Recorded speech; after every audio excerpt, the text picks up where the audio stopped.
Salut les amis. Alors, un homme qui prend soin de lui-même, qui règle ses factures, qui pourvoit son alimentation, qui paye son loyer, qui paye son électricité, mais sans plus. C'est-à-dire, il n'a pas de véhicule, il n'est pas propriétaire de rien, etc. Un tel homme est qualifié de fauché par la société actuelle. Selon les standards de la société actuelle, c'est un homme fauché. Mais dans le même temps, une femme qui fait exactement pareil, elle prend soin d'elle-même en tant qu'adulte, comme toute personne adulte devrait le faire d'ailleurs.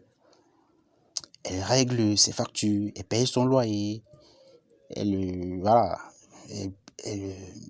met à manger dans le frigo, etc. Une telle femme, vous savez comment la société, selon les standards des sociétés du progrès, vous savez comment elle est appelée? Elle est appelée femme forte et indépendante. Et après, on s'étonne que les hommes finissent toujours par réussir plus que les femmes. La raison est simple. Les hommes ont beaucoup plus de pression sur les épaules. On attend beaucoup des hommes. Du coup, ils ont beaucoup à faire pour se réaliser. Et généralement, puisqu'ils y vont à fond, ils se réalisent. Les femmes, dans le même temps, la société est tellement indulgente avec eux, envers elles, qu'elles s'endorment sur leur laurier.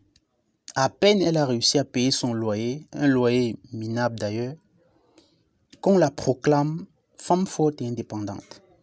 Et ensuite, vous viendrez vous étonner des écarts de niveau de réussite entre les hommes et les femmes. Ensuite, vous viendrez attribuer ces écarts-là à la misogynie présumée de la société, au favoritisme supposé de la société envers les hommes.